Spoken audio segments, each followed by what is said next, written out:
A $15 copper pipe bent into the exact shape of the Great Pyramid, placed over a garden bed. No wires, no batteries, no fertilizer. Within days, the soil beneath it becomes electrically active. Roots grow toward the copper. Seeds germinate faster. One agronomist measured double the potato yield from plants grown under this shape versus plants grown without it. A Canadian farmer claimed 36 times more food per square foot inside a pyramid greenhouse built to these same proportions.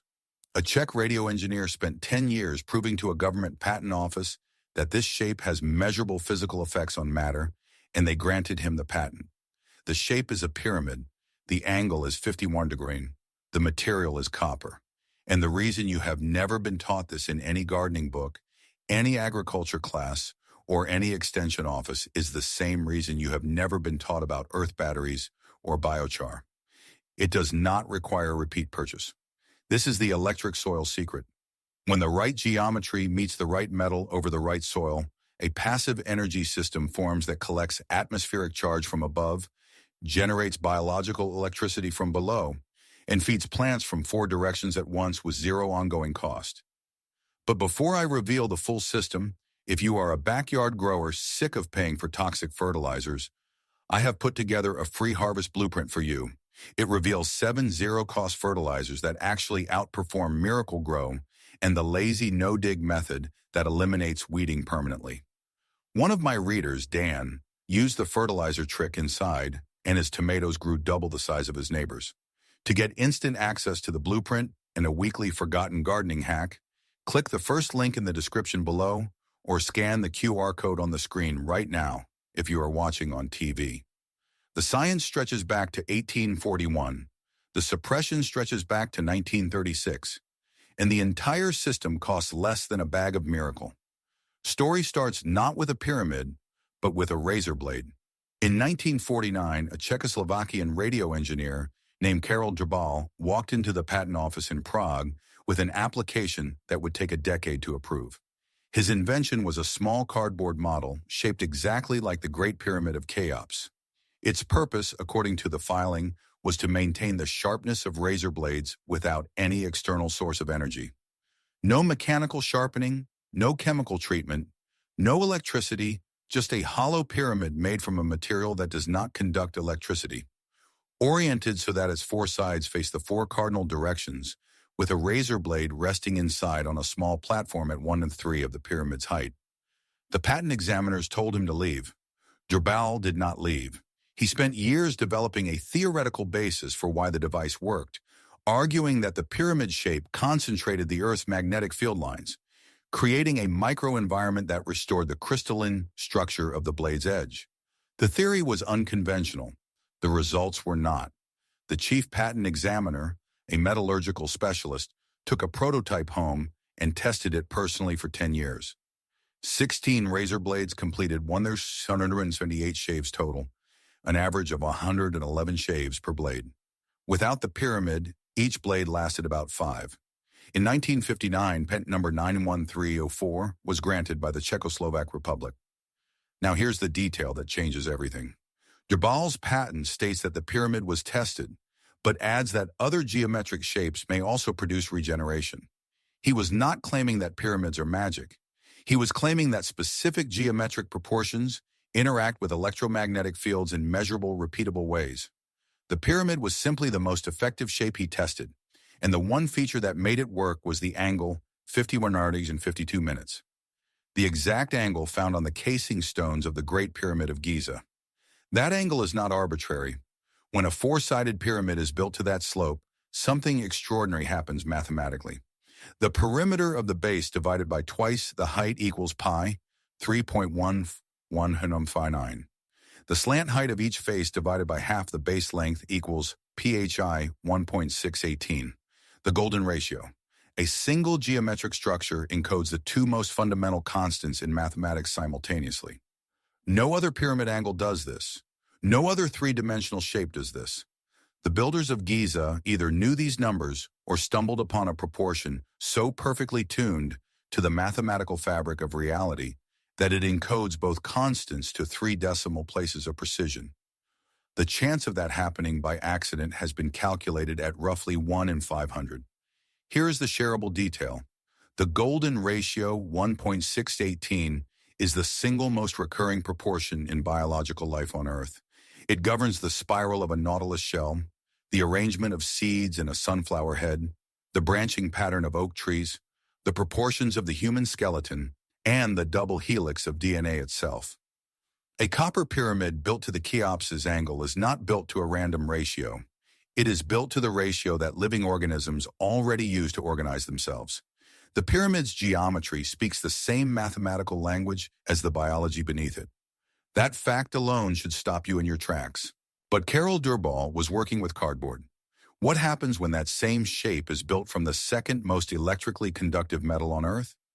What happens when the pyramid is not just a passive geometric container, but an active conductor sitting inside the planet's magnetic field surrounded by atmospheric electricity and placed directly over living biological systems? That is exactly what a Canadian farmer decided to find out. In the early 1970s, a man named Les Brown built a wooden pyramid on his farm in Canada.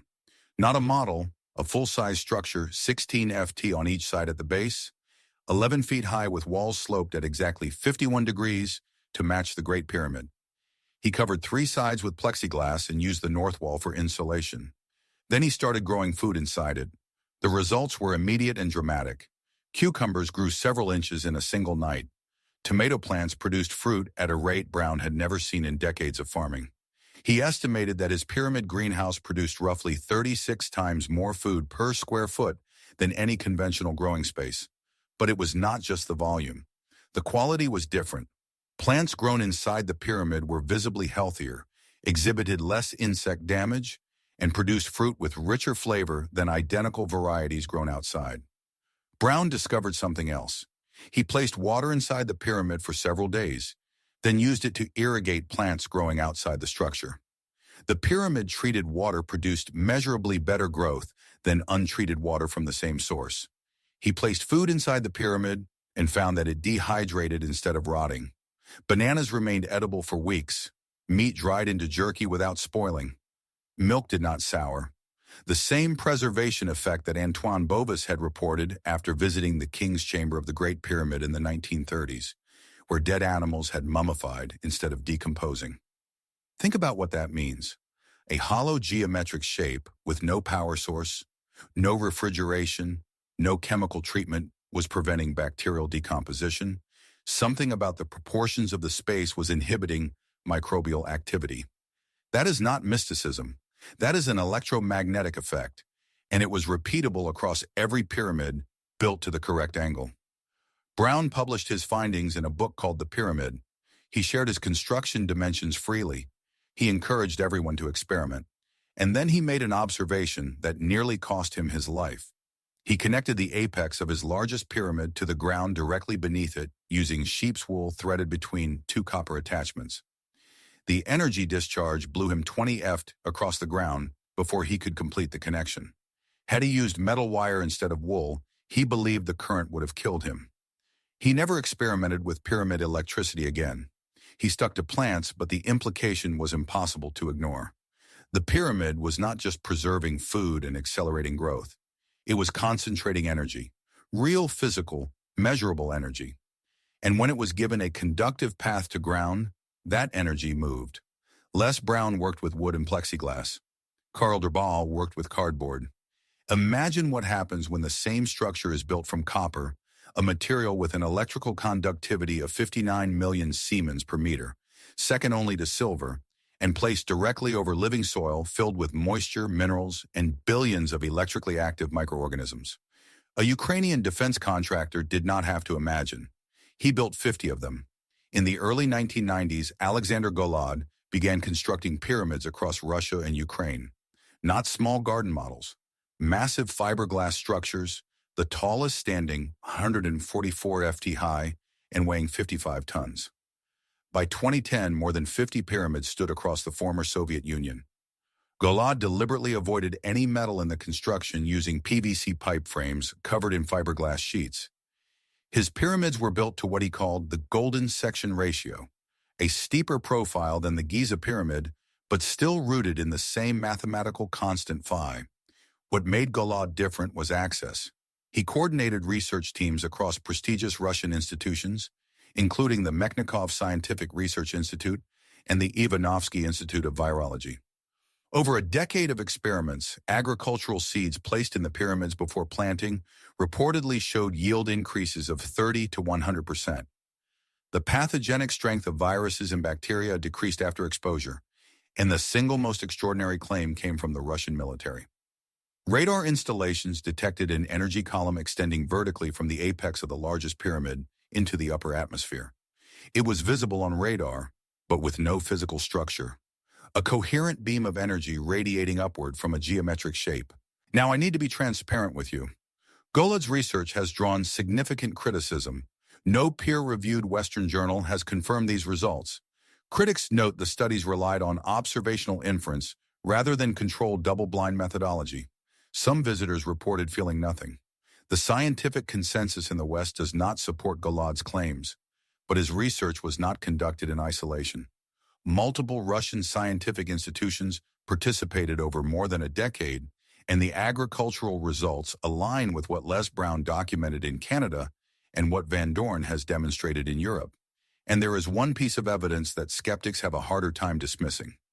A study indexed on PubMed, the United States National Library of Medicine database, examined the biological effects of a pyramid model built to Egyptian proportions. The researchers found that pre-sowing storage of dry barley seeds inside the pyramid stimulated plant growth. They measured a change in the pH of water inside the structure, and they observed a threefold increase in the rate of decomposition of hydrogen peroxide solution exposed to the pyramid interior. That is a measurable chemical reaction accelerating by 300% inside a geometric shape with no power source. Something is happening inside that geometry that alters the rate at which molecular bonds break. We do not have a complete explanation for why, but we have a measurement that says it does. Yannick Van Doorn is a Belgian agronomist with a degree in agriculture and biotechnology. He has spent over 15 years researching what he calls electroculture, the application of natural electromagnetic energy to improve soil fertility and plant growth. Among his many techniques, pyramids built from copper hold a central place. In 2011, Van Doorn conducted a straightforward experiment. He placed seed potatoes under a copper pyramid for 2 days before planting. The treated potatoes were planted alongside untreated controls from the same batch in the same soil with the same water and sunlight. The treated plants showed double the growth and double the yield of the untreated ones. Not 30% more, not 50% more. Double. In workshops across Europe, Van Doorn teaches students to build copper pyramids using standard hardware store pipe.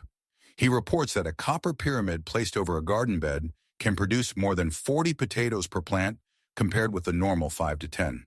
His students report similar results with tomatoes, courgettes, herbs, and leafy greens. The Charge Garden, an electroculture community testing these techniques since 2011, reports that seedlings grown under copper pipe pyramids grow approximately twice as fast and show less insect damage during their early stages. But here is the shareable detail that will change how you think about copper and geometry. Copper is paramagnetic, weakly attracted to magnetic fields and able to amplify them. It is the basis of every electromagnetic coil, transformer, and antenna on Earth. When copper is shaped into a pyramid at the golden ratio angle, it becomes a three-dimensional antenna tuned to specific electromagnetic frequencies. The 4 triangular faces act as receiving surfaces. The apex acts as a focal point. The interior becomes a resonant cavity where electromagnetic waves can constructively interfere and concentrate. It is not a garden ornament. It is a passive energy collector with no moving parts, no power source, and no expiration date. So why is none of this taught? The answer follows the same pattern as every other suppressed soil technology in this series. In 1974, the same decade Les Brown was growing 36 times more food under his pyramid, the global fertilizer industry was entering its exponential growth phase. American farmers spent $300 million on synthetic fertilizer in 1945. By 1975, that number had passed $3 billion. A permanent geometric structure installed once and never repurchased has no revenue model. A bag of fertilizer that runs out every spring does. The British Electriculture Committee, established in 1918 under the Ministry of Agriculture and staffed with Nobel laureates, spent nearly 2 decades collecting field data, documenting substantial yield gains from electrical methods. In 1936, every report was stamped not for publication and sealed. The committee was dissolved. Academic citations for electroculture dropped over 90% in the following decades, precisely as fertilizer revenue smashed records year after year. No conspiracy memo was needed. The market simply rewarded the consumable over the permanent. What follows is what the electroculture community has arrived at after decades of independent experimentation. 3 applications from the simplest to the most advanced. Each one works on its own. Combined, they form a system that none of them could create separately. The simplest application is the copper pyramid seed energizer. The construction is straightforward. Use 1/2 in type M copper pipe from any plumbing supply cut into 4 base pieces and 4 edge pieces. Not galvanized steel, not PVC wrapped in copper tape, not iron with copper paint, pure copper. The critical ratio that separates a functioning device from a decoration is this. The edge length equals the base length multiplied by 0.952. That is the exact proportion derived from the Great Pyramid of Cheops. For a 12-in base, the edges are 11.42 in. For a 24-in base, the edges are 22.85 in. The base pieces connect into a square using 90-degree copper elbow fittings. The 4 edges meet at the apex, joined either by soldering with lead-free solder, which creates the cleanest energy path, or by a 4-way copper fitting, sometimes sold as a cross-connector. The total material cost for a 12-in seed charger runs under $15. The detail that most experimenters skip, and the one that every researcher from Drbal to Galad to Van Doorn insisted upon, is orientation. One flat side must face true north, not magnetic north. Adjust for local magnetic declination. Drbal's patent explicitly states that the sides should face the 4 cardinal directions and that the object inside should be oriented north to south. Without this alignment, the device sits inert. With it, the geometry begins interacting with the Earth's magnetic field in the way the patent describes. Seeds are placed on a non-metallic platform, a wooden block, a ceramic tile, or a piece of cardboard inside the pyramid at roughly 1/3 of the total height from the base. This is the zone corresponding to the King's Chamber in the Great Pyramid, and the zone where both Drbal and Brown documented the strongest effects. The seeds remain for 2 to 3 days before planting. Van Doorn notes that charging time depends on atmospheric conditions. Seeds charge faster during electrical storms and during a full moon when atmospheric electromagnetic activity peaks. 3 days is a reliable average in calm weather. Water placed inside the pyramid for 48 hours and then used to irrigate seedlings has also been reported to produce measurably faster germination than untreated water from the same source. The second application scales the same proportions over a full garden bed. For a standard 4-inch wide raised bed, the base is 4 ft per side, and the edges are 3 F 9/1/2 in cut from 3/4 in or 1 in copper pipe for structural rigidity. The base frame sits directly on or around the garden bed. The 4 edge pieces meet at the apex, pointing straight up with one flat side facing true north. The sides do not need to be enclosed with panels. An open frame of copper pipe at the correct angle produces the documented effects on seedling growth rate and pest resistance. According to multiple experimenters, including the charged garden community, 2 material warnings that practitioners have learned the hard way. Iron and steel fittings should never be used to connect copper pipe. The Austrian naturalist Victor Schauberger documented that iron tools decreased soil magnetism, increased farmer workload, and created drought-like conditions in surrounding soil. Copper, brass, and bronze did not. The second warning is that copper pipe that has been painted, lacquered, or coated will not function. The raw copper surface requires direct atmospheric contact.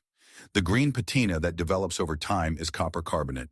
It protects the metal and does not reduce conductivity.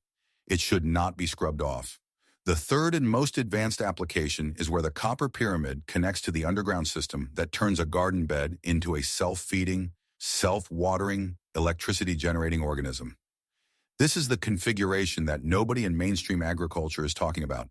The foundation starts with a trench 2 F deep. The largest logs and branches go on the bottom. Untreated hardwoods only: oak, maple, birch, alder, apple, or cherry. The wood should ideally already be starting to soften. Pressure-treated lumber contains arsenic and chromated copper arsenate that will poison soil and food. Painted or stained wood carries the same risk. Black walnut releases a chemical called juglone that kills most garden plants within its root zone. Cedar and redwood break down so slowly they can stall the entire decomposition process for years. Smaller branches, sticks, and wood chips fill the gaps between the logs. A layer of leaves, grass clippings, or kitchen scraps goes on top for nitrogen. This entire wood layer becomes a water reservoir, a heat engine, and a microbial fuel cell. A single buried log holds several times its own weight in moisture.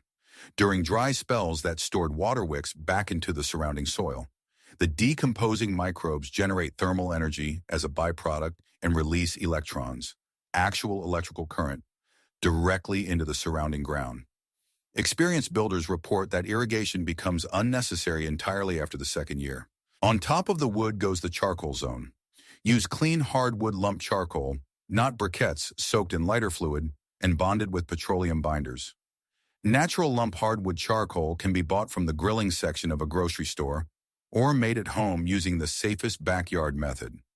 A top-lit updraft burn in a steel drum with holes drilled near the bottom for airflow.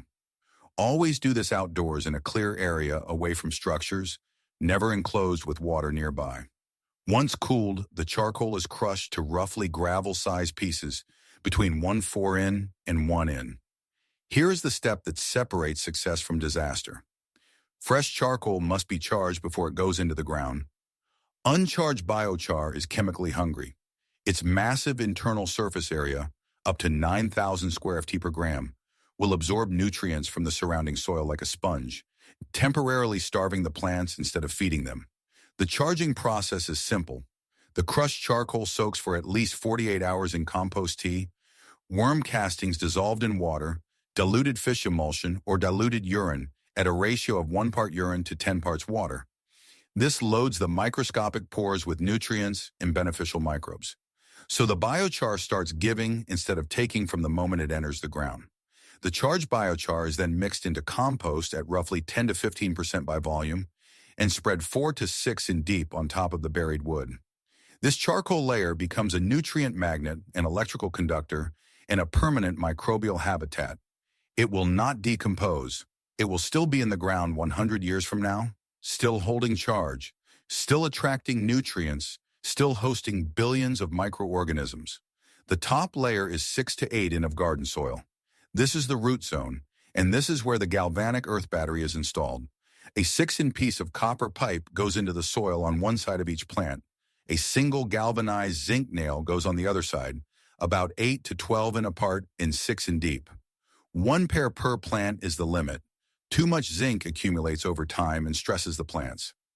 Excess copper harms earthworms and beneficial soil microbes. The biochar-enriched soil between the two metals acts as a superior electrolyte compared to plain dirt. More dissolved ions mean better conductivity and lower resistance. A multimeter pressed to the copper and zinc reads between 0.8 and 1.1 volt. When the reading drops below half a volt, the zinc nail needs replacing. The copper side typically lasts several seasons. The current flowing between the copper and zinc mobilizes nutrients locked in chemical bonds through electrolysis. Roots grow toward the copper through a documented biological response called electrotropism. The zinc slowly corrodes and releases zinc ions into the root zone. This is not waste. Plants need zinc to produce the amino acid tryptophan. Without tryptophan, plants cannot manufacture auxin, the master growth hormone that drives stem elongation, fruit development, and root branching. Without zinc, no tryptophan. Without tryptophan, no auxin. Without auxin, growth stalls. The zinc electrode is consumed by the very biology it powers, atom by atom, season by season. The copper pyramid sits directly over the top of this bed, oriented with one side to true north. What results is a 4-layer energy system. From above, the copper pyramid collects atmospheric electromagnetic energy and focuses it downward through the apex into the soil. From below, the decomposing wood generates biological electricity and heat that radiates upward through the biochar layer. In the middle, the biochar-enriched soil between the copper and zinc electrodes runs a galvanic reaction that mobilizes nutrients directly into the root zone. And threading through all of it, the biochar acts as a continuous electrical conductor, connecting the pyramid's atmospheric charge to the biological and galvanic currents underground. The copper pyramid is not just sitting on top of this system. It is the antenna. The buried wood is the fuel cell. The biochar is the wiring. The copper and zinc are the battery. The soil is the electrolyte. And here is the key insight that ties it all together. Biochar increases the electrical conductivity of any soil it is added to. Peer-reviewed studies from multiple countries confirm this. When a copper pyramid sits over biochar-enriched soil, the atmospheric energy collected by the pyramid has a superior conductive pathway into the ground. The biochar carries the pyramid's collected charge deeper into the root zone than plain soil ever could. The pyramid makes the biochar work harder.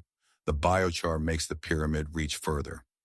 Remove either piece and the system still functions. Combine them and the effect compounds. That is synergy. The practitioners who take this seriously track their results. An inexpensive refractometer measures Brix readings on plant leaves every 2 weeks. Brix measures dissolved sugars and minerals, a direct indicator of nutrient density and plant health. Higher Brix means healthier, more nutritious produce that is also more resistant to pests because insects lack the enzymes to digest high-sugar plant tissue. Some electroculture practitioners report Brix increases of 2 to 3 points within a single month. Voltage readings taken with a digital multimeter, one probe on the copper and one on the zinc, should show 0.8 to 1.1 volts. Plants are photographed beside a ruler every week. Harvests are weighed on a kitchen scale at the end of the season. And critically, a control row is maintained alongside the test bed. Same soil, same water, same sunlight, same seeds, but no pyramid, no buried wood, no charcoal, and no metals. The numbers tell the story. This is how backyard observations become repeatable science. This is how the evidence base that was sealed in a government vault 90 years ago gets rebuilt in the open. There is one final detail that makes the copper pyramid unlike any other garden tool. It does not wear out. Copper develops a green patina over time, a layer of copper carbonate that actually protects the metal beneath from further corrosion. This is why copper roofs on cathedrals last for centuries. The pyramid will outlast the garden bed, the fence, the house, and probably the next 3 owners of the property. The zinc nail needs replacing every few seasons as it slowly donates its ions to the plants. The buried wood fully decomposes in a decade, leaving behind deep, dark, crumbly soil. But the copper pyramid and the biochar will still be there in 100 years, still collecting atmospheric energy, still hosting microbes, still holding nutrients, still quietly doing the work that a $200 billion fertilizer industry would prefer people pay for annually.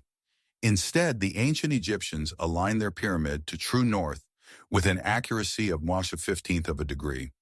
They encoded pi and the golden ratio into a single structure using nothing but stone and astronomical observation. The same proportions can be achieved with a 15-on trip to a plumbing supply and a $2 pipe cutter.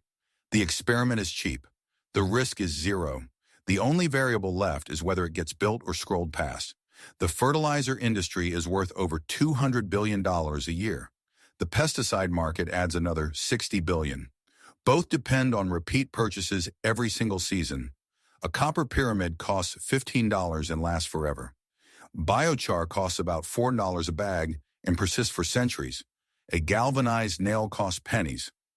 One installation collects atmospheric energy, enhances nutrient uptake, accelerates germination, and gets stronger every year it sits in the ground. Every soil technology that was ever buried from terra preta to earth batteries to electroculture has eventually resurfaced because the physics never expires and the evidence never fully disappears. The proof is in the geometry, the test is in the garden. If this changed how you think about what a $50 piece of copper pipe can do, send this video to someone who grows things. The best way to unbury forgotten science is to plant it in every garden on the street.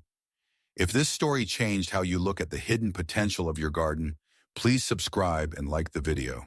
We are unearthing the history they tried to bury and reclaiming the energy of the earth. Plant the future with us. The next treasure of forgotten science will be revealed soon.